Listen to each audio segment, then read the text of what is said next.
Yuk kita mulai ya. Mari kita sembah Dia. Haleluya. Tak terbatas kuasa-Mu.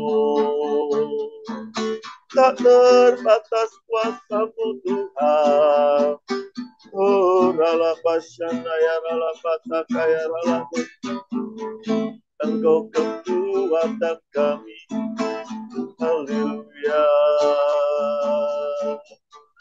Kami bersyukur. Terima kasih Tuhan.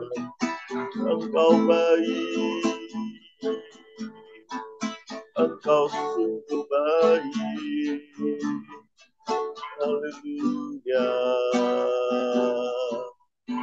Shiralaya, rala, rala, rala, rala, rala. Haleluya. Terima kasih. Haleluya. Terima kasih Bapa. Engkau sungguh baik. Engkau sangat baik. Terpujilah nama-Mu. Jiwaku pujilah Tuhan.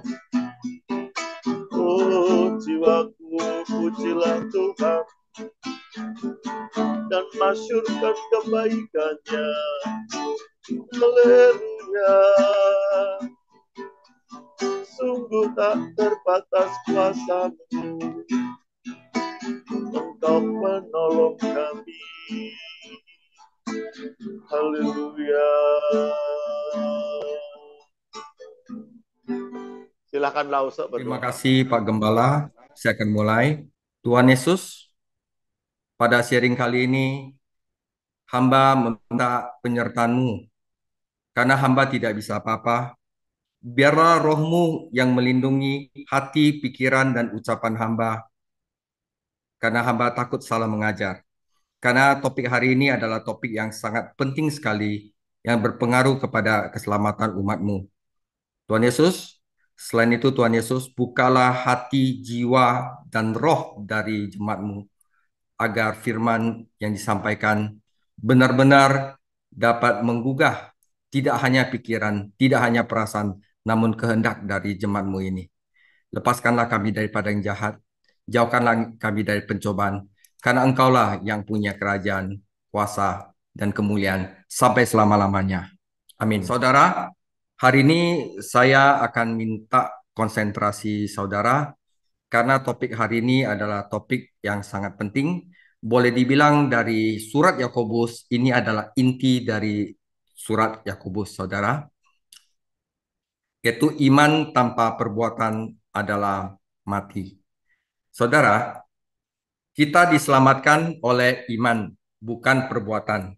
Itu saudara harus tahu dulu. Jadi kita diselamatkan oleh iman, bukan perbuatan. Nah, iman adalah doktrin inti dalam kehidupan Kristen.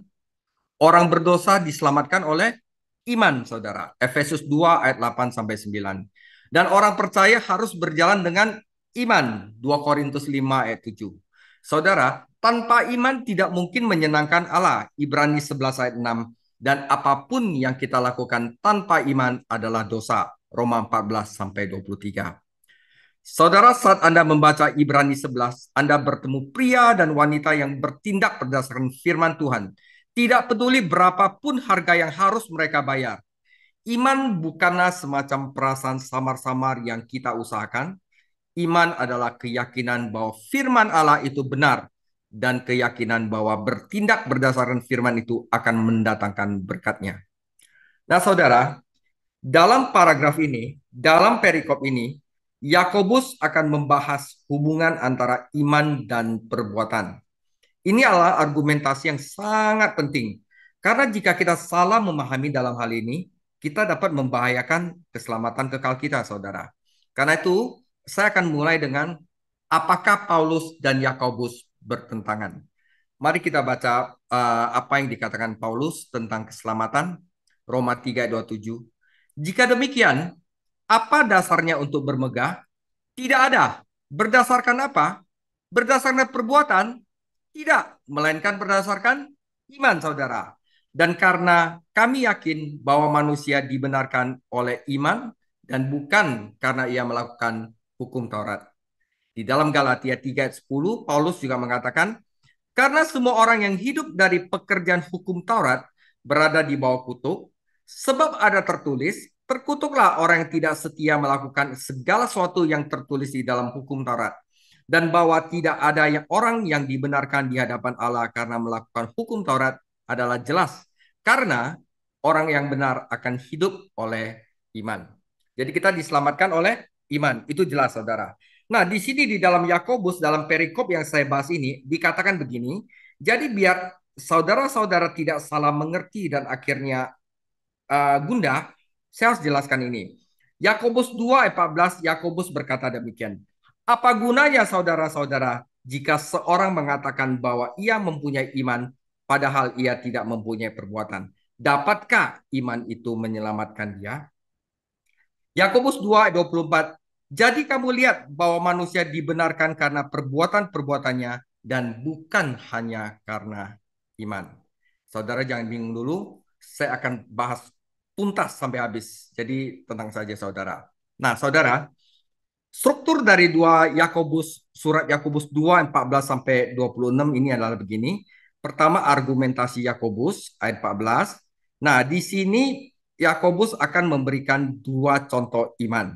Iman yang palsu di 15 sampai 19 dan iman yang benar-benar sejati, iman yang menyelamatkan 20 sampai 25 dan 26 dia tutup dengan kesimpulan. Jadi simple saudara.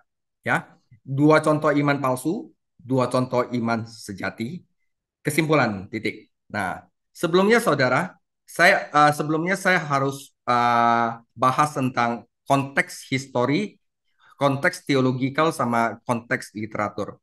Nah, apakah Yakobus bertentangan dengan Paulus tentang hubungan antara iman dan perbuatan? Soalnya, saudara-saudara, tidak. Yang tampak masalah berasal dari fakta bahwa baik Yakobus maupun Paulus menggunakan bahasa kosakata iman untuk mengatasi hal spesifik yang sangat berbeda situasi pada saat itu. Jadi secara historinya, konteksnya itu Yakobus menghadapi masalah serius di gereja-gereja Kristen Yahudi di Yerusalem dan daerah sekitarnya, yaitu diskriminasi terhadap orang miskin di pertemuan ibadah yang telah kita bahas minggu lalu, dan memandang status sosial dan diabaikannya orang miskin. Jadi kesimpulannya, Yakobus tidak menentang bahwa keselamatan itu adalah oleh iman, tetapi Yakobus memberitahukan kepada para jemaatnya bahwa perbuatan mereka tidak menandakan bahwa iman mereka adalah iman yang sejati. Jadi Yakobus menunjukkan pandangan positif tentang perbuatan, bukan sebagai sarana untuk memperoleh kebenaran perbuatan itu, melainkan bahwa perbuatan itu sebagai elemen penting dari iman yang benar dan menyelamatkan. Jadi bukan kita diselamatkan oleh perbuatan, tetapi kita diselamatkan tetap oleh iman, tetapi untuk membuktikan bahwa iman kita adalah iman yang benar, harus disertai oleh perbuatan. Jadi Yakobus tidak mengkontraskan perbuatan versus iman, tetapi Yakobus membandingkan iman yang palsu dan iman yang benar. Jadi banyak teolog yang salah paham dalam hal ini. Dia pikir, oh, kita selamat oleh sebab perbuatan. Tidak, saudara. Kita selamat oleh iman. Tetapi untuk membuktikan iman kita itu adalah benar, harus disertai perbuatan. Inilah konteks dari Yakobus. Apakah Yakobus bertentangan dengan Paulus tentang hubungan dan perbuatan? Nah, Paulus dalam beberapa surat di Galatia dan Roma sedang menghadapi masalah serius tentang legalisme atau keselamatan dengan perbuatan baik. Beberapa orang mengklaim status khusus di hadapan Tuhan berdasarkan perbuatan hukum mereka. Karena itu, Paulus menekankan pada iman. Nah, kesimpulan, Paulus dalam konteks ini menunjukkan pandangan negatif terhadap perbuatan baik. Sebagai gantinya menekankan bahwa seorang harus dibenarkan oleh iman, yaitu dengan percaya pada pribadi dan karya Yesus Kristus di dalam konteks yang berbeda, bagaimanapun juga ada di mana Paulus setuju dengan Yakobus dengan berbicara secara positif tentang perbuatan, yaitu perbuatan sebagai bukti iman yang sejati. Nah, jadi di sini adalah di mana Paulus juga setuju dengan Yakobus, di mana Roma 8 ayat 4 supaya tuntutan hukum Taurat digenapi di dalam kita yang tidak hidup menurut daging. Ini adalah perbuatan saudara, tetapi menurut roh. Galatia 5:6 sebab bagi orang-orang yang ada di dalam Kristus Yesus, hal bersunat atau tidak bersunat tidak mempunyai suatu arti, hanya iman yang bekerja oleh kasih. Jadi iman yang sesungguhnya, iman yang sejati harus ditunjukkan dengan perbuatan kasih. Jadi kalau iman saja, tapi kalau kita tidak mengasihi, itu berarti iman kita adalah iman yang palsu, saudara. 1 Tesalonika 1 ayat 3, sebab kami selalu mengingat pekerjaan imanmu, yaitu usaha kasihmu dan ketekunan pengharapanmu kepada Tuhan kita Yesus Kristus di hadapan Allah Bapa kita. Oke, itu secara teologikal, di mana Paulus dan Yakobus sebenarnya setuju bahwa keselamatan adalah oleh iman, tetapi iman yang sejati harus dibuktikan dengan perbuatan, terutama perbuatan kasih, saudara. Nah, jadi saudara, Yakobus dalam konteks teologinya yang spesifik menekankan perlunya perbuatan pasca konversi. Yaitu setelah orang diselamatkan, karena dia adalah gembala, dia menekankan bahwa setelah orang diselamatkan, harus ada perbuatan-perbuatan yang timbul akibat iman dia. Yaitu saudara, kasih untuk sesama, yaitu peduli bagi mereka yang membutuhkan dan tidak menunjukkan pilih kasih, semua dilakukan sebagai tanggapan iman kepada Tuhan Yesus Kristus. Tetapi Paulus sebagai guru dan penginjil dalam konteks teologi yang spesifik dengan kuat menyangkal perbuatan prakonversi, di mana perbuatan baik tidak bisa menyelamatkan seseorang. Jadi perbuatan dari hukum seperti perbuatan baik, sunat, mengikuti hukum makanan, kalender agama Yahudi, semuanya tidak bisa dilakukan untuk memperoleh keselamatan. Itu dari segi teologikalnya. Dan satu lagi saya akan tambahkan sesuatu dari segi literaturnya, saudara. Nah, saudara, di dalam surat Yakobus ini ada dua perangkat literatur. Jadi saya akan jelaskan dengan sangat mudah. Jadi jangan khawatir. Pertama adalah merismus, saudara. Merismus itu adalah perangkat sastra dalam puisi Ibrani, yaitu penggunaan dua bagian ekstrim untuk menggambarkan keseluruhan. Misalnya kalau misalnya Anda baca di Alkitab ada yang berkata siang dan malam. Siang dan malam itu artinya adalah sepanjang hari. Dia memperbandingkan siang dan malam dan di dalamnya itu termasuk dalamnya. Pada mulanya Allah menciptakan langit dan bumi. Langit dan bumi itu artinya adalah segala isinya. Akar dan buah itu artinya segala sesuatu, saudara. Jadi itu merismus. Ya, jadi kalau kita bilang kesukaannya adalah merenungkan Taurat Tuhan siang dan malam, itu artinya adalah kesukaannya merenungkan Taurat Tuhan sepanjang hari, saudara. Itu adalah salah satu dari puisi Ibrani yang nama merismus. Yang kedua adalah simile, perangkat sastra yang menggunakan perbandingan antara dua hal yang menggunakan kata seperti atau bagaikan. Perumpamaan memudahkan pembaca mengerti apa yang penulis maksudkan. Kepala dan rambutnya putih bagaikan bulu putih yang mentah. Matanya bagaikan nyala api. Kakinya mengkilap bagaikan tembaga membara di dalam perapian. Suaranya bagaikan desau air bah. Jadi menggambarkan, saudara. Seperti gini, saudara. Aku mengutus engkau seperti domba di tengah serigala. Itu ada simile. Nah, jadi dengan adanya itu kita mengerti sebenarnya apa yang dimaksudkan dengan penulis masukkan. Jadi ini ada tiga literatur konteks yang saya buka dalam hal ini. Sekarang barusan kita mulai pembacaan surat Yakobus 2 ayat 14 sampai 26. Saudara, jadi ini saya tulis adalah tambahan biar gampang dimengerti. Yakobus 2 ayat 14 sampai 26. Ayat 2 sampai 14. Ayat 2 14. Apa gunanya saudara-saudaraku jika seorang mengatakan bahwa ia mempunyai iman, padahal ia tidak mempunyai perbuatan, dapatkah iman itu menyelamatkan dia? Ini adalah argumentasi. Nah, dia memberikan contoh iman yang palsu. 2 ayat 15. Jika seorang saudara atau saudari tidak mempunyai pakaian dan kekurangan makanan sehari-hari, dan seorang dari antara kamu berkata, "Selamat jalan, kenakanlah kain panas, makanlah sampai kenyang," tetapi ia tidak memberikan kepadanya apa yang perlu bagi tubuhnya. Apa gunanya itu? Demikian juga halnya dengan iman. Jika iman itu tidak disertai perbuatan, maka iman itu pada hakikatnya adalah mati. Jadi contoh iman yang palsu yang pertama ini. Yang kedua, tetapi mungkin ada orang berkata, padamu ada iman dan padaku ada perbuatan. Aku akan menjawab dia, tunjukkanlah kepadaku imanmu itu tanpa perbuatan, dan aku akan menunjukkan kepadamu imanku dari perbuatan-perbuatanku.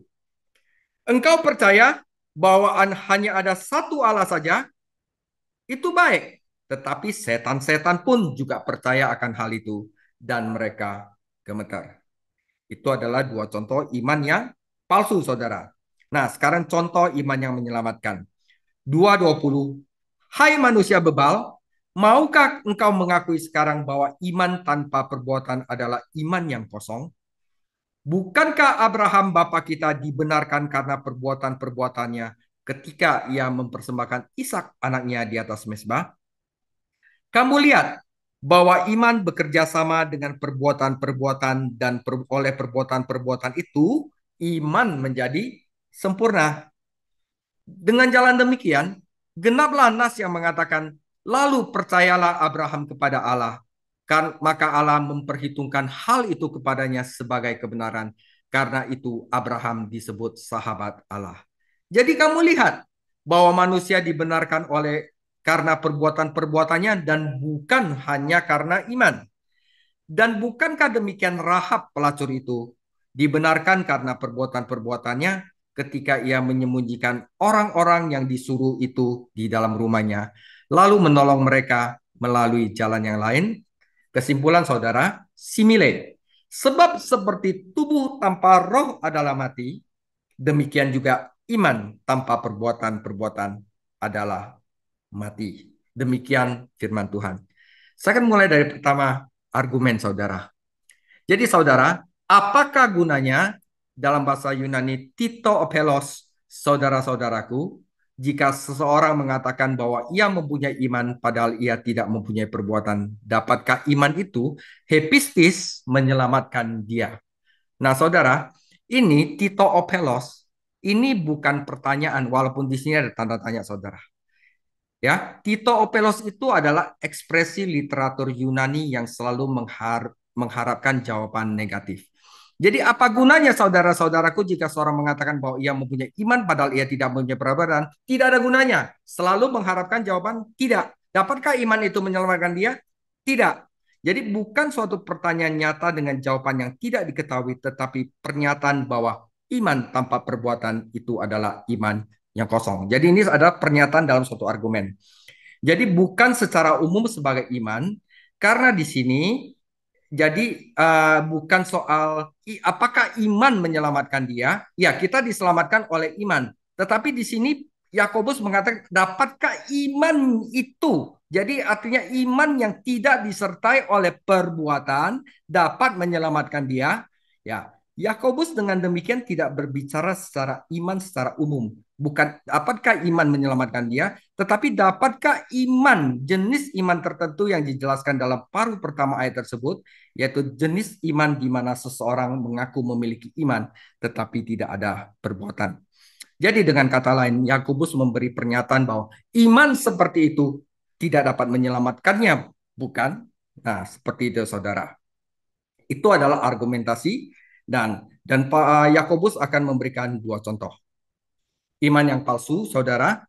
Jadi jika seorang saudara-saudari tidak mempunyai pakaian dan kekurangan makan sehari-hari, dan seorang dari antara kamu berkata, selamat jalan, kenakanlah kain panas dan makanlah sampai kenyang, tetapi ia tidak memberikan kepadanya apa yang perlu bagi tubuhnya. Apa gunanya itu?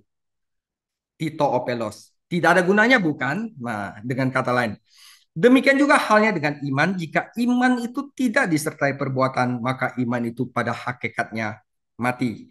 Tetapi mungkin ada orang berkata, padamu ada iman dan padaku ada perbuatan. Dan aku akan menjawab dia, tunjukkanlah kepadaku imanmu itu tanpa perbuatan, dan aku akan menunjukkan kepadamu imanku dari perbuatan-perbuatanku. Engkau percaya bahwa hanya ada satu Allah aja, itu baik. Tetapi setan-setan pun juga percaya akan hal itu, dan mereka gemetar. Oke, saudara. Bahkan di gereja mula-mula ada orang yang mengaku memiliki iman yang menyelamatkan, iman asli kepada Yesus, namun tidak memiliki keselamatan. Di mana ada yang asli, Anda akan menemukan yang palsu. Yesus memperingatkan, Matius 7 ayat 21, bukan setiap orang yang berseru kepadaku, Tuhan, Tuhan, akan masuk ke dalam kerajaan surga, melainkan dia yang melakukan kehendak Bapakku di surga. Saudara, orang-orang dengan iman yang mati mengetahui kosakata yang benar untuk doa, kesaksian, dan bahkan dapat mengutip ayat-ayat yang benar dari Alkitab. Tetapi saudara, cara berjalan mereka, cara perbuatan mereka, karakter mereka itu tidak sesuai dengan perkataan mereka. Mereka berpikir bahwa kata-kata mereka sebaik perbuatan dan mereka salah. Yakobus memberikan ilustrasi sederhana. Seorang percaya yang miskin datang ke persekutuan tanpa pakaian yang layak dan membutuhkan makanan. Orang dengan iman yang mati memperhatikan pengunjung dan melihat kebutuhannya itu. Ya, dia bisa bantu dia mungkin satu bungkus nasi campur mungkin. Tapi dia tidak melakukannya dan dia biarkan saudara dia itu mungkin kelaparan. Nah, tetapi dia tidak melakukan apapun untuk memenuhi kebutuhan tersebut. Yang dia lakukan hanyalah mengucapkan beberapa kata saleh. Selamat jalan, kenakanlah kain panas dan makanlah sampai kenyang. Tetapi ia tidak memberikan padanya apa yang perlu bagi tubuhnya. Apa gunanya itu? Saudara, pangan dan sandang adalah kebutuhan pokok setiap manusia. Baik manusia itu diselamatkan atau baik manusia itu tidak diselamatkan, pangan dan sandang adalah kebutuhan pokok manusia. 1 Timotius 6 ayat 8, asal ada makanan dan pakaian cukuplah. Matius 6 ayat 31. Sebab itu janganlah kamu khawatir dan berkata, apakah yang akan kami makan? Apakah yang akan kami minum? Apakah yang akan kami pakai? Semua itu dicari bangsa-bangsa yang tidak mengenal Allah. Akan tetapi, Bapamu di surga tahu bahwa kamu memerlukan semua itu. Kejadian 28-20. Lalu bernasarlah Yakub, jika Allah akan menyertai dan akan melindungi aku di jalan yang kutempuh ini, memberikan kepadaku roti untuk dimakan dan pakaian untuk dipakai, sehingga aku selamat ke rumah ayahku, maka Tuhan akan menjadi Allahku. Jadi makanan dan pakaian adalah kebutuhan pokok manusia. Tetapi kita lihat ada orang datang ke persekutuan yang nggak makan sama sekali. Tapi kita sedikit pun rasa iba kita itu tidak memberikan sesuatu untuk mereka untuk makan. Saudara, apakah itu membuktikan iman kita kepada Yesus Kristus adalah iman yang menyelamatkan? Nah, sebagai orang beriman, kita memiliki kewajiban untuk membantu memenuhi kebutuhan orang lain. Tidak peduli siapa mereka, saudara. Galatia 6 ayat 10. Karena itu, selama masih ada kesempatan bagi kita, marilah kita berbuat baik kepada semua orang, tetapi terutama kepada kawan-kawan kita seiman. Matius 25 ayat 40. Dan raja itu menjawab mereka, aku berkata kepadamu, sesungguhnya segala sesuatu yang kamu lakukan untuk salah seorang dari saudaraku yang paling hina ini, kamu telah melakukannya untuk aku. 1 Yohanes 3:17. Barang siapa mempunyai harta duniawi dan melihat saudaranya menderita kekurangan, tetapi menutup pintu hatinya terhadap saudaranya itu, bagaimanakah kasih Allah dapat tetap diam di dalam dirinya? Anak-anakku, marilah kita mengasihi bukan dengan perkataan atau dengan lidah, tetapi dengan perbuatan dan di dalam kebenaran, saudara. Galatia 5 ayat 6. Sebab bagi orang-orang yang ada di dalam Kristus Yesus, hal bersunat atau tidak bersunat tidak mempunyai suatu hari. Tidak mempunyai suatu hari. Hanya iman yang bekerja oleh kasih. Jadi iman yang menyelamatkan adalah iman yang disertai oleh perbuatan kasih, saudara. Imam dan orang Lewi dalam perumpamaan tentang orang Samaria yang baik hati, masing-masing menjalani pelatihan agama yang keras. Tetapi tidak satu pun dari mereka berhenti untuk membantu orang yang sekarat di pinggir jalan. Lukas 10 ayat 25 sampai 37. Masing-masing dari mereka akan mempertahankan imannya, namun tidak ada satupun yang menunjukkan bahwa iman bekerja oleh kasih, menunjukkan bahwa iman mereka di dalam perbuatan kasih. Jadi, pertanyaan dalam Yakobus 2 ayat 14 harusnya berbunyi, dapatkah iman itu menyelamatkan dia? Jenis iman apa? Jenis iman yang tidak pernah terlihat dalam perbuatan kasih? Jawabannya adalah tidak, saudara. Setiap pernyataan iman yang tidak menghasilkan perubahan hidup dan perbuatan baik adalah iman yang mati. Jika iman itu tidak disertai perbuatan, maka iman itu pada hakikatnya adalah mati, saudara. Jadi dengan kata lain, hanya iman yang membenarkan, tetapi iman yang membenarkan tidak pernah berdiri sendiri. Iman yang menyelamatkan saudara, ini penting, akan selalu menghasilkan buah saudara. Yaitu membawa perubahan karakter kita, perbuatan hidup, perubahan hidup, dan menghasilkan perbuatan baik. Jadi kalau kita setelah percaya kepada Yesus Kristus, karakter kita makin parah, kita tidak ada perubahan hidup, makin mengasihi, kita cek dulu apakah iman kita adalah iman yang menyelamatkan. Karena apa? Bisa jadi iman kita adalah iman yang tidak menyelamatkan. Dan ini penting sekali karena bisa jadi kita belum diselamatkan, saudara. Orang dengan iman yang mati hanya memiliki pengalaman intelektual, saudara. Hanya di pikiran. Dalam pikirannya, dia mengetahui doktrin keselamatan. Tetapi dia tidak pernah menyerahkan dirinya kepada Tuhan Yesus dan mempercayai Yesus Kristus untuk keselamatan. Dia tahu kata-kata yang tepat, tetapi dia tidak mendukung kata-katanya dengan perbuatan. Iman kepada Yesus Kristus mendatangkan kehidupan, saudara. Dan di mana ada hidup, di sana ada pertumbuhan karakter, pertumbuhan rohani, kedewasaan rohani, dan buah, saudara. 3 kali dalam paragraf ini Yakobus memperingatkan kita bahwa iman tanpa perbuatan adalah mati. 17, 20, 26. Iman yang mati bukanlah iman yang menyelamatkan, saudara. Iman yang mati adalah iman palsu dan membuai orang tersebut ke dalam iman palsu akan kehidupan kekal. Yakobus ingin mengejutkan para pembacanya, jadi dia menggunakan jenis dua iman yang palsu, saudara, yaitu iman setan sebagai ilustrasinya. Ketika Tuhan Yesus melayani di bumi, dia sering mengusir setan dan dia memberikan kuasa itu kepada murid-muridnya. Paulus sering menghadapi kekuatan iblis dalam pelayanannya dan dalam Efesus 6 ayat 10-20 dia menasihati orang Kristen mula-mula untuk meminta perlindungan Tuhan dan mengalahkan kekuatan spiritual kejahatan. Sangat mengejutkan bagi orang-orang bahwa setan memiliki iman. Apa yang mereka percayai? Untuk satu hal, saudara, setan itu tidak ateis. Setan itu percaya akan keberadaan Tuhan. Mereka bukan ateis atau agnostis. Setan juga percaya akan keilahian Kristus. Setiap kali mereka bertemu Kristus ketika Yesus berada di bumi, mereka memberikan kesaksian bahwa Yesus adalah anak Allah. Saya kasih buktinya, saudara. Markus 3 ayat 11. Bila mana roh-roh jahat melihat dia, mereka jatuh tersungkur di hadapannya dan berteriak, "Engkaulah anak Allah." Tetapi ia dengan keras melarang mereka memberitahukan siapa dia. Setan juga tahu bahwa ada tempat penghukuman. Lukas 8 ayat 31. Lalu setan-setan itu memohon kepada Yesus supaya ia jangan memerintahkan mereka masuk ke dalam jurang maut. Dan mereka juga mengakui Yesus Kristus sebagai hakim. Markus 5 ayat 7. Dan dengan keras ia berteriak, "Apa urusanmu dengan aku, hai Yesus, anak Allah yang maha tinggi? Demi Allah, jangan siksa aku." Nah, saudara, di dalam Yakobus 2 ayat 19, engkau hanya percaya bahwa hanya ada satu Allah saja. Engkau percaya Allah ada. Itu baik, saudara. Tetapi aku memberitahukan kepada kamu, bahkan setan-setan pun percaya akan hal ini dan mereka gemetar.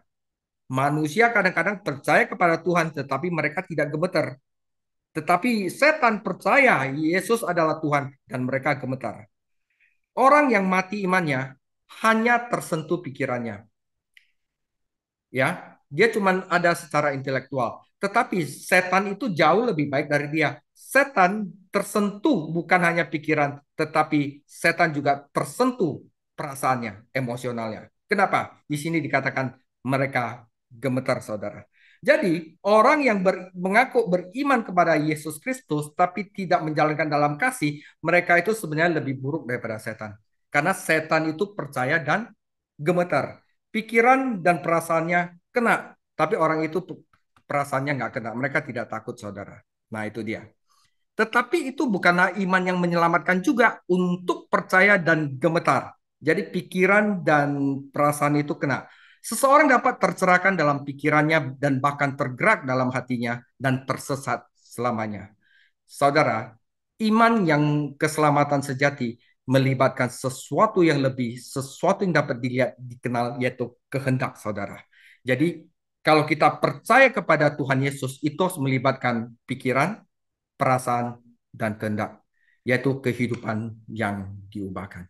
Kita bisa lebih mengasihi orang lain, karakter kita lebih baik, buah roh itu muncul dalam kehidupan kita bekerja melayani Yesus. Tunjukkanlah kepada aku iman tanpa perbuatanmu, tantang Yakobus, dan aku akan menunjukkan kepadamu imanku melalui perbuatanku.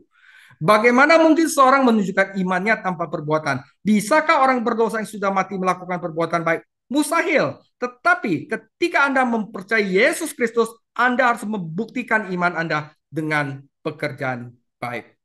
Karena di dalam Efesus 2 ayat 10, karena kita ini buatan Allah, diciptakan dalam Kristus Yesus untuk melakukan pekerjaan baik yang dipersiapkan Allah sebelumnya. Ia mau supaya kita hidup di dalamnya. Saudara, ini jangan terlalu disebarkan ke petobat mula-mula karena mereka mungkin tidak bisa menerima. Tapi karena saudara-saudara sudah adalah gembala kul, udah diaken segala macam, jadi ini udah cukup makanan keras buat saudara-saudara yang harus saudara mengerti, saudara. Jadi karena itu, saudara, seperti yang saya katakan tadi, kita harus membedakan tiga aspek iman. Ini saya harus lakukan dalam bahasa Latin. Kita cuma tahu doang yes, Tuhan ada. Itu adalah intelektual doang dan pemahaman terhadap sesuatu. Tapi kita harus ada perasaan, saudara. Seperti setan itu, dia udah meliputi dua aspek iman, yaitu pengetahuan bahwa Yesus adalah anak Allah, dan mereka gemetar. Asensus, saudara. Tetapi setan nggak ada kehendak. Kehendak itu adalah mengikatkan secara pribadi untuk hal yang benar ini. Jadi pengetahuan notitia, kata notaris berasal dari kata ini adalah intelektual atau pemahaman terhadap sesuatu.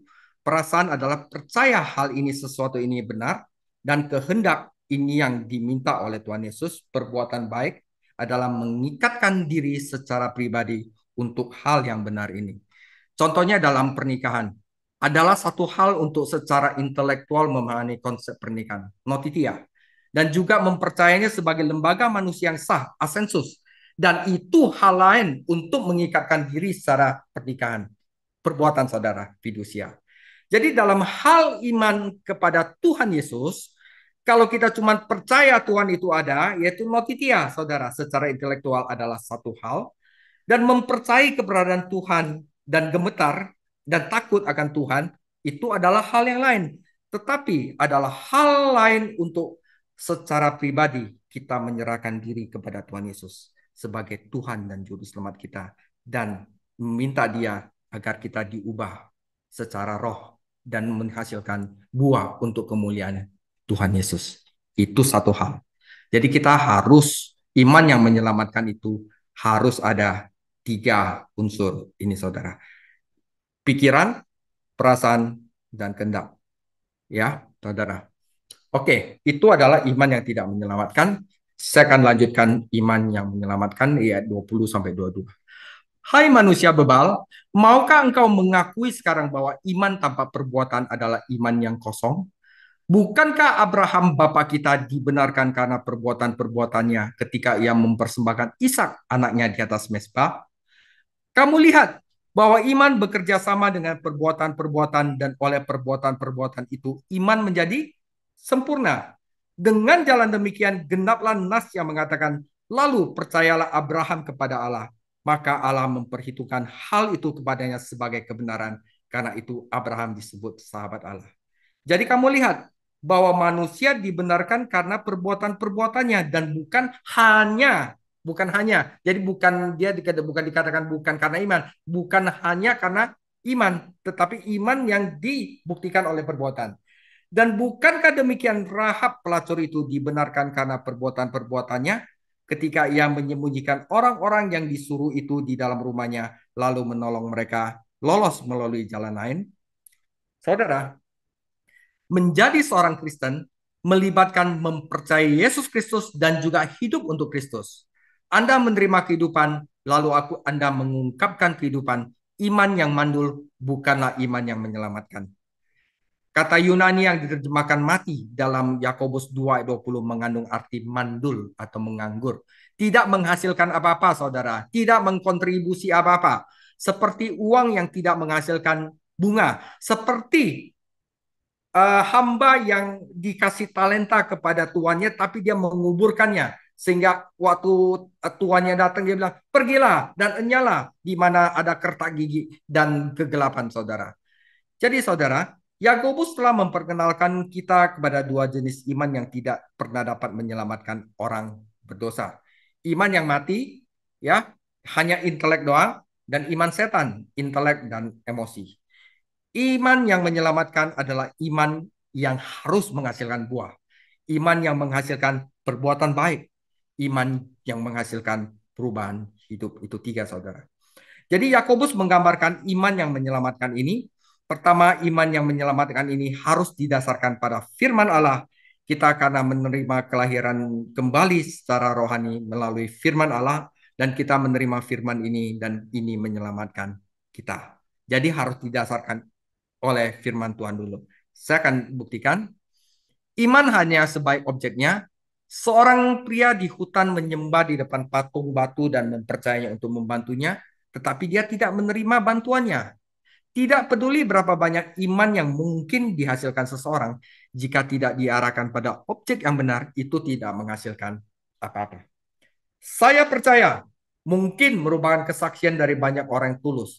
Tetapi pertanyaan besarnya adalah kepada siapa Anda percaya? Apa yang kamu percayai? Kita tidak diselamatkan oleh iman dalam iman. Kita diselamatkan oleh iman kepada Kristus sebagaimana dinyatakan di dalam Alkitab. Jadi saudara, iman yang menyelamatkan didasarkan firman Tuhan dan itu melibatkan seluruh pribadi.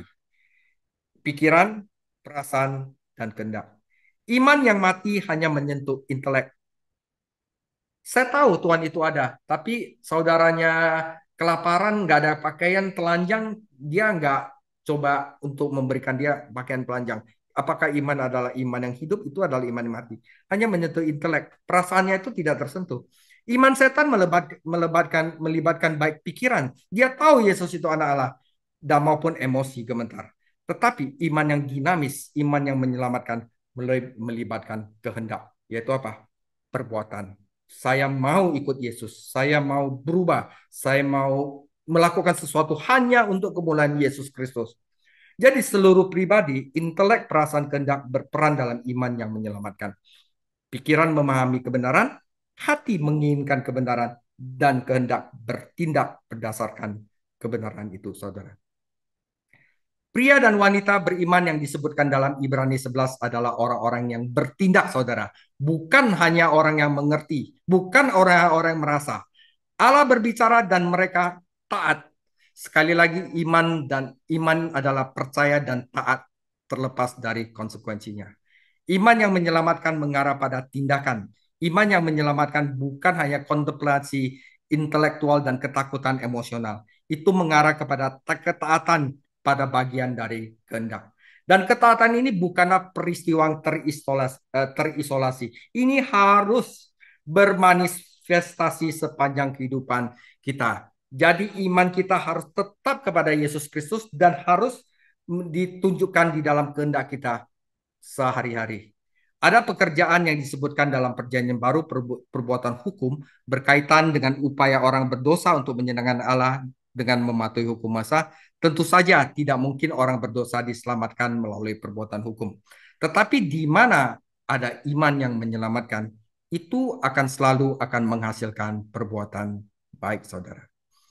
Yakobus kemudian mengilustrasikan doktrinnya dalam kehidupan dua tokoh Alkitab yang terkenal, yaitu iman yang menyelamatkan. Contohnya yang pertama adalah Abraham, yang kedua adalah Rahab. Anda tidak dapat menemukan dua orang yang berbeda. Abraham adalah seorang Yahudi, Rahab adalah seorang bukan Yahudi. Ini adalah, saya lagi coba merismu saudara, memperbandingkan dua ekstrim. Abraham adalah seorang yang saleh, Rahab adalah seorang pelacur, seorang berdosa. Abraham adalah sahabat Allah, sedangkan Rahab adalah musuh Allah. Apa kesamaan mereka? Keduanya menjalankan iman yang menyelamatkan kepada Allah. Jadi, pengalaman keselamatan Abraham dicatat dalam Kejadian 15. Kejadian 15 ayat 5. Lalu Tuhan membawa Abraham keluar serta berfirman, cobalah lihat ke langit, hitunglah bintang-bintang, jika engkau dapat menghitungnya. Maka firman-Nya kepadanya, demikianlah banyaknya nanti keturunanmu. Lalu percayalah Abraham kepada Tuhan. Maka Tuhan memperhitungkan hal itu kepadanya sebagai kebenaran. Kata memperhitungkan adalah istilah keuangan, itu berarti memasukkan ke dalam rekening seseorang. Sebagai orang berdosa, buku tabungan rohani Abraham kosong, dia bangkrut. Tetapi dia mempercayai Allah dan Allah membenarkan Abraham. Abraham tidak bekerja untuk kebenaran ini. Dia menerima hadiah dari Tuhan. Dia dinyatakan benar oleh iman. Dia dibenarkan oleh iman. Tetapi dia melakukannya dalam perbuatan. Bagaimana Anda bisa tahu bahwa seorang dibenarkan karena iman jika transaksi ini terjadi antara pendosa dan Allah secara pribadi? Tetapi teladan Abraham menjawab pertanyaan penting itu. Orang yang dibenarkan memiliki kehidupan yang berubah dan menaati kehendak Allah. Imannya itu ditunjukkan melalui perbuatannya. Yakobus menunjukkan peristiwa lain dalam kehidupan Abraham, sebuah peristiwa yang terjadi bertahun-tahun setelah pertobatan Abraham. Peristiwa ini adalah persembahan Ishak di atas mezbah. Abraham tidak diselamatkan dengan menaati perintah Allah yang sulit ini. Ketaatannya dengan mempersembahkan Ishak di atas mezbah membuktikan bahwa iman dia adalah iman yang sejati, membuktikan bahwa dia sudah diselamatkan. Maka itu Yakobus 2:22 dikatakan, kamu lihat bahwa iman bekerja sama dengan perbuatan-perbuatan, dan oleh perbuatan-perbuatan itu iman menjadi sempurna. Apa hubungan yang sempurna antara iman dan perbuatan? Seperti yang diungkapkan seseorang, Abraham tidak diselamatkan oleh iman ditambah perbuatan, tetapi oleh iman yang bekerja. Bagaimana Abraham dibenarkan karena perbuatan padahal dia sudah dibenarkan oleh iman? Dengan iman, dia dibenarkan di hadapan Allah dan kebenaran dinyatakan. Oleh perbuatan, dia dibenarkan di hadapan manusia dan kebenarannya diperlihatkan. Jadi begitu saudara. Jadi iman yang menyelamatkan, menaati Tuhan dan membuktikan dirinya dalam kehidupan dan pekerjaan sehari-hari. Sayangnya kita masih memiliki anggota gereja yang saat ini yang cocok ya dengan gambaran yang diberikan dalam Titus. Titus 1 ayat 16. Mereka mengaku mengenal Allah, tetapi dengan perbuatan mereka, mereka menyangkal mereka. Mereka keji, durhaka, dan tidak sanggup berbuat sesuatu yang baik. Itu iman yang palsu. Titus 3, 8-9. Perkataan ini benar dan aku mau supaya engkau dengan yakin menguatakannya. Agar mereka yang sudah percaya kepada Allah sungguh-sungguh berusaha melakukan pekerjaan yang baik. Itulah yang baik dan berguna bagi manusia. Tetapi saudara, hindarilah persoalan yang dicari-cari dan yang bodoh, persoalan silsilah, percecokan, pertengkaran mengenai hukum Taurat, karena semuanya itu tidak berguna dan sia-sia belaka. Saudara, itu contoh yang pertama Abraham. Sekarang ilustrasi kedua adalah Rahab. Ilustrasi kedua Yakobus adalah Rahab dan latar belakangnya ditemukan dalam Yosua 2 dan 6. Israel hendak menyerang tanah perjanjian mereka dan merebut kota Yeriko. Yosua mengirim mata-mata ke kota untuk mendapatkan tanah itu. Di sana mereka bertemu Rahab, seorang pelacur yang melindungi mereka dan menegaskan bahwa dia percaya pada apa yang Tuhan Israel katakan dan apa yang Tuhan Israel lakukan. Ketika orang-orang itu pergi, mereka berjanji untuk menyelamatkan dia dan keluarganya ketika kota itu direbut, dan ini mereka lakukan. Rahab mendengar firman Tuhan, tahu bahwa kotanya telah dikutuk. Kebenaran ini mempengaruhi dia sehingga hati mereka luluh dan semangat mereka jatuh. Jadi dari pengetahuan Rahab itu masuk ke dalam emosi. Dikatakan dalam Yosua 2 ayat 11, ketika kami mendengar itu, tawarlah hati kami dan jatuhlah semangat setiap orang yang menghadapi kamu. Sebab Tuhan Allahmu ialah Allah di langit di atas dan bumi di bawah. Saudara, Rahab menanggapi hal ini dengan pikiran dan juga dengan emosinya. Tetapi saudara, dia juga menanggapi hal itu dengan kehendak, yaitu perbuatan. Dia melakukan sesuatu untuk itu. Dia tidak hanya tahu dan takut dan tawar hati, tetapi dia lakukan dengan kehendak, yaitu dia mempertaruhkan nyawanya sendiri untuk melindungi mata-mata Yahudi, dan dia lebih lanjut taruhkan nyawanya dengan membagikan kabar baik tentang pembebasan kepada anggota keluarganya. Jadi kata Ibrani yang diterjemahkan pelacur dalam Yosua 2 dapat memiliki arti yang lebih luas dari pengelola penginapan. Rahab menjalankan penginapan, jadi wajar saja jika mata-mata pergi ke sana. Kata Yunani pelacur dalam Yakobus 2:25 jelas berarti orang yang tidak bermoral. Ini juga artinya dalam Ibrani 11 ayat 31. Tetapi dalam Matius 1 ayat 5 menunjukkan bahwa Rahab akhirnya menikah dengan orang Yahudi dan menjadi nenek moyang Tuhan Yesus Kristus. Suatu anugerah yang luar biasa. Rahab adalah salah satu pemenang jiwa di dalam Alkitab, dan Anda bisa membandingkan dengan perempuan Samaria yang bertemu dengan Tuhan Yesus di sumur Sikar, yaitu sumur Yakub di Yohanes 4, dan diselamatkan. Dan dia juga percaya kepada Yesus dan dia langsung melakukan menginjil ke kotanya. Dia lakukan dengan perbuatan baik, saudara. Saudara, Rahab bisa saja memiliki iman yang mati. Hanya sekedar pengalaman intelektual.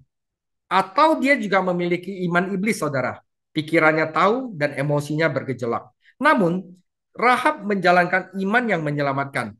Pikirannya mengetahui kebenaran, hatinya digerakkan oleh kebenaran, dan kehendaknya bertindak berdasarkan kebenaran. Dia membuktikan imannya dengan perbuatannya. Ketika Anda menyadari sedikitnya informasi yang dimiliki Rahab, Anda melihat betapa luar biasa imannya.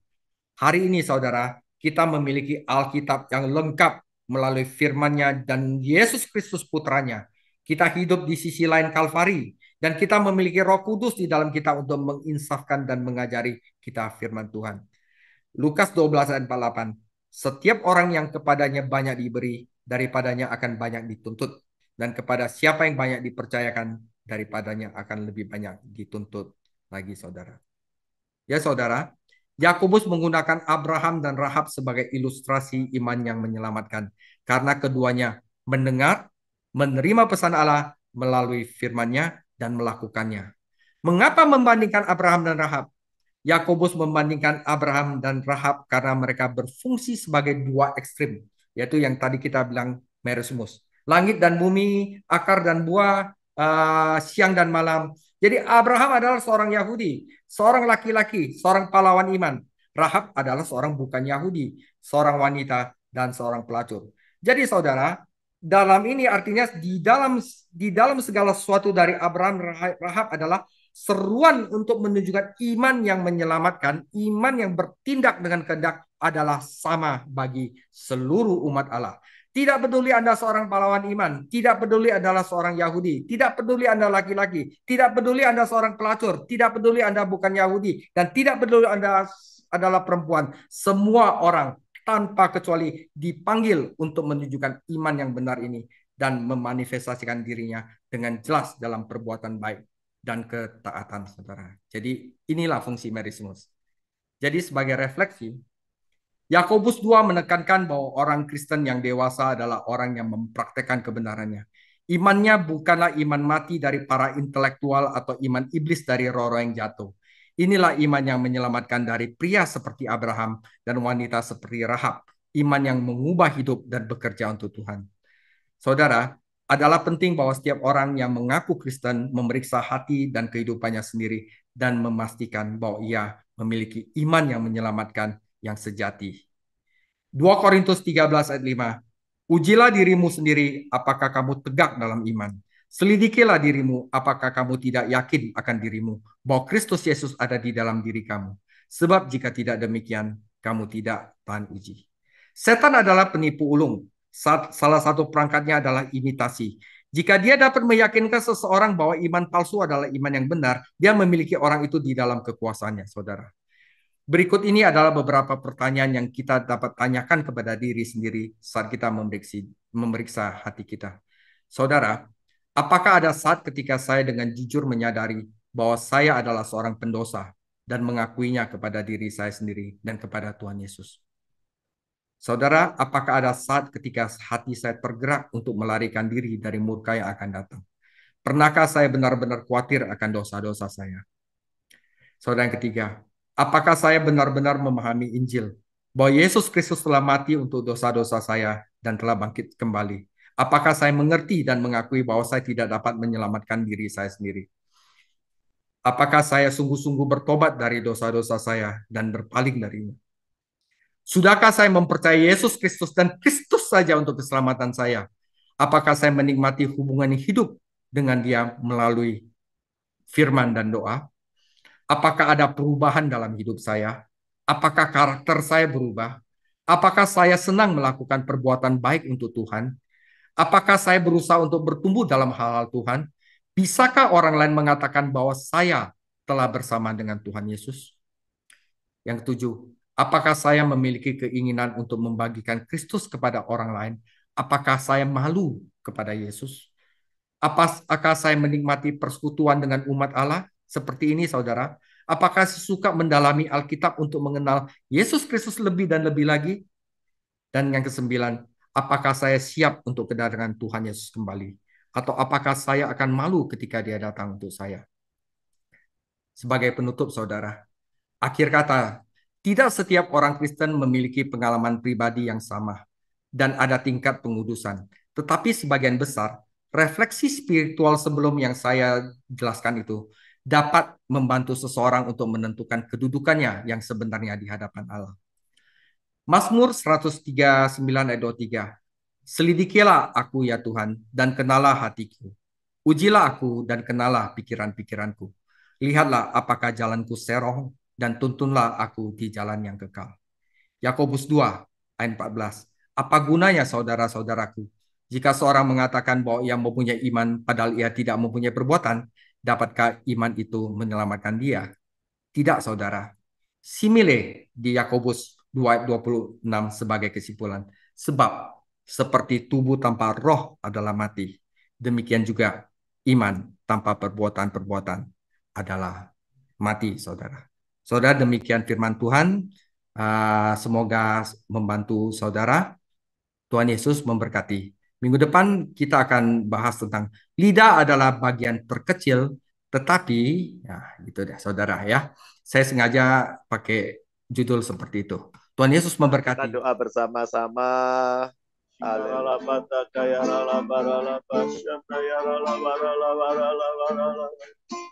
Kekuatan kami, firman-Mu.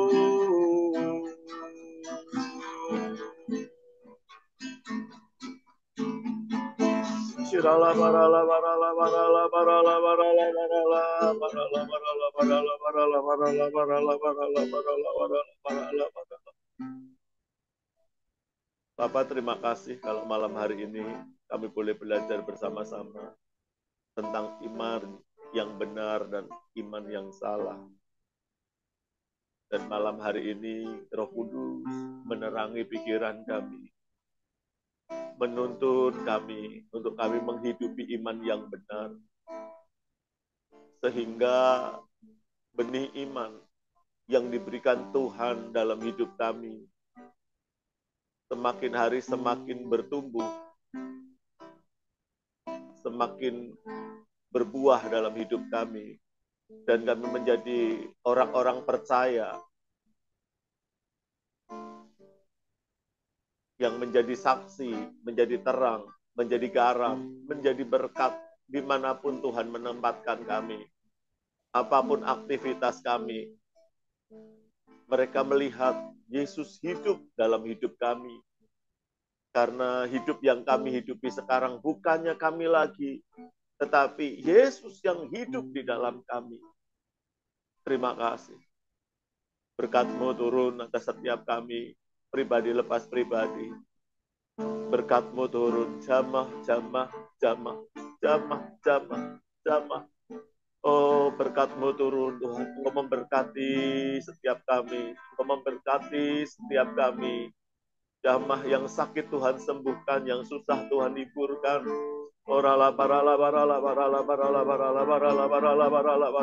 Terima kasih, terima kasih. Terima kasih, terima kasih. Berkat-Mu turun. Terima kasih Tuhan, terima kasih. Terima kasih. Terima kasih buat malam hari ini. Kami boleh belajar firman-Mu. Terima kasih. Juga tidak lupa kami berdoa untuk Lause yang sudah mempersiapkan bahan-bahan untuk mengajar kami. Tuhan kami berdoa, terus Tuhan tambahkan hikmat. Terus Tuhan tambahkan marifat, Tuhan tambahkan pengetahuan, rahasia firman-Mu yang tersembunyi. Biar Tuhan terus Tuhan pakai dengan dahsyat, dengan luar biasa. Engkau memberi kesehatan yang sempurna. Tuhan berkati keluarganya, Tuhan berkati pekerjaannya, Tuhan berkati pelayanannya. Terima kasih Tuhan, terima kasih. Kami serahkan malam hari ini Lause ke dalam tangan pemeliharaan-Mu yang ajaib. Dan kalau sebentar kami mau akhiri kelas Babel Study kami malam hari ini, mari Bapa, Kau curahkan berkat-Mu atas setiap kami. Mari Bapak, Ibu, Saudara, rekan-rekan semua yang dikasih Tuhan, angkat kedua tangan-Mu depan Tuhan. Kekasih-kekasih Kristus, kita akhiri Babel Study kita malam hari ini. Terimalah berkat yang berlimpah-limpah, kemenangan demi kemenangan dari Allah Bapa kita di surga, anugerah yang sempurna di dalam anaknya Tuhan Yesus Kristus, dan persekutuan yang erat oleh Roh Kudus menyertai-Mu dari saat ini sampai Maranatha. Mari kita semua yang dikasihi dan diberkati oleh Tuhan Yesus Kristus, kita katakan, amin. Tuhan Yesus memberkati. God bless you all.